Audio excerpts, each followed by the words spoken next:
Welcome to our podcast here at 100 Families, Pulaski County Alliance meeting.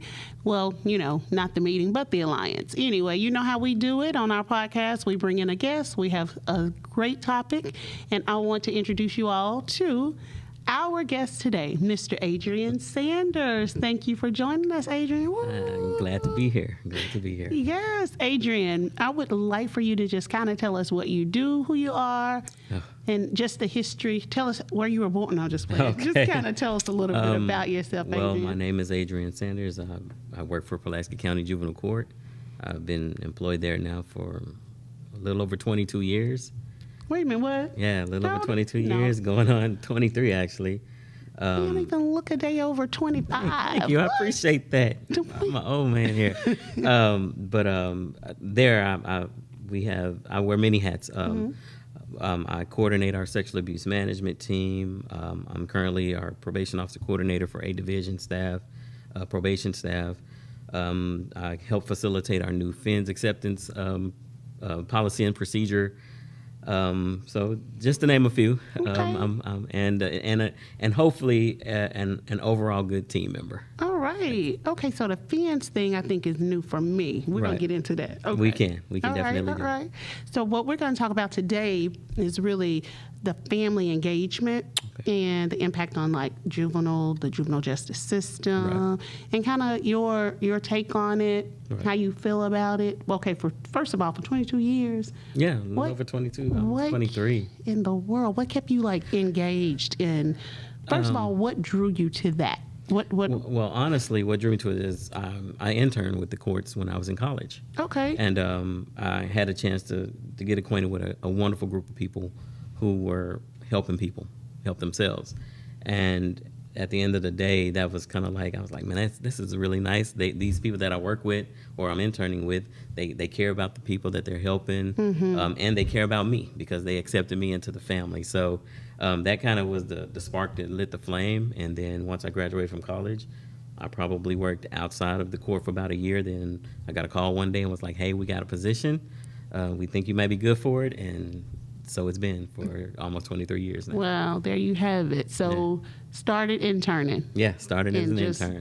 As your life, you just okay, this is what I want to do. This is where I want to be. That's what's and I was up. glad it was where I wanted to be then and where I want to be now. That's good. Now, Adrian, we met really because of the 100 Families Initiative. Yes. I think you had you saw one of our Alliance meetings. I think Judge Bird and Judge Johnson. Yes. They were on a panel, and they were actually the panelists, I should say. And did you see that that Alliance meeting and just say, you know what? I want to say so, but of course, with the new administration comes with new ideas, and that was one of the new ideas that they brought to the table, and we're so glad that they did. But yes, once I had a chance to see a meeting or something like that we were doing online, I was like, this goes into what we're trying to do with the families, and we can never be too resourceful. Let's make it work. I love it. That's how it started. So what do you feel as a juvenile probation officer, what is one of the main things that you think may be lacking or something that is of importance that should help be a part of the dynamic? I don't know if it's necessarily lacking, but I know we have to have an awareness of all the resources. And so I think with greater awareness brings out better chances. I just think in terms of lacking, I know that everybody out here that are trying to help families are doing wonderful things. Yes. It's just a matter of us knowing, what's out there and how to help our families get linked into it. So I can't necessarily say I think we're lacking much, but I think we can always learn and grow and maximize basically all that's out there. So I think maximization is the way to better help the society and the population that we're trying to help. Yeah, and I'm glad you said that because there are so many agencies. Pulaski County is truly blessed to have just the resources. Right. But like you said, getting people connected. Right. Getting those families connected. Because we assume that families know. Right. We're like, why didn't you just go over there? I have had so many, and I can't even mention the number of times a family was like, well, I wasn't aware of that, or I didn't know about that. I understand. And one of the things that we try to do here with our alliance is help get that awareness out there by the collaboration, making sure that people are connected. Like we partner with you all because of you. Exactly. That's the point I'm speaking to. It's like we being able to, because we don't provide the resources, of course, right. But our alliance, you guys, you all work together to provide those resources. Right. So do you think that being able to connect the families to the resources, what type of impact does it play on court cases or juvenile cases, if any? Well, when I came in, and I'm kind of an old school kind of person, we didn't invite families to us. You know what I mean? Right. but because you're in front of us, we want to do our best, make our best effort to help you. Yeah. I've always been under the philosophy that if they came through the front door, they came through there for help. And so, we want to be able to help them. So that's my thing. It's like if they're in front of us or in front of the court or in front of a juvenile officer, they're in front of us to receive help. So it is on us to be able to help the families, and help the individuals. And, without family engagement, it's probably literally impossible to help a youth, for sure. But at the same time, we've learned over time, and we all know that there are a lot of things that contribute to a family situation that might not allow them or have put them in situations where they can't do all that they want to do, and this, that, and the other. So I think it's very important for us to have appropriate family engagement. I think it's important for us to have good family dialogue so that we can learn, what families need. And once we learn what they need, then we can better help them identify with services and be that liaison between the courts and the services, or just the services themselves. Right. Yeah. Now are there two separate district courts? Is it you're District 8, right? Yeah, we're a 6th Judicial District, but we have 2 juvenile courts upstairs where I work. Yeah. There's 8th Division, which is Judge Tawana Bird, and then there's 10th Division, which is Judge Shanice Johnson. Okay. But we all work in the same capacity, trying to achieve a common goal. Yes. So I have been meeting with different agencies, organizations, and a lot of their complaint, or I would say, even though they love the work, they seem to have like a whole lot of caseloads, and they feel like we need more people. So do you guys feel like you need, like, how do you feel about probation office work? Do you need more people to help, or? Oh yes, I'm always down for more help. I've learned to never turn down help. But yes, I do believe that we can always use more people because we serve a large population. And then, recently there have been some changes where we've lost positions and things like that. And we used to have 3 courts, now we're down to 2.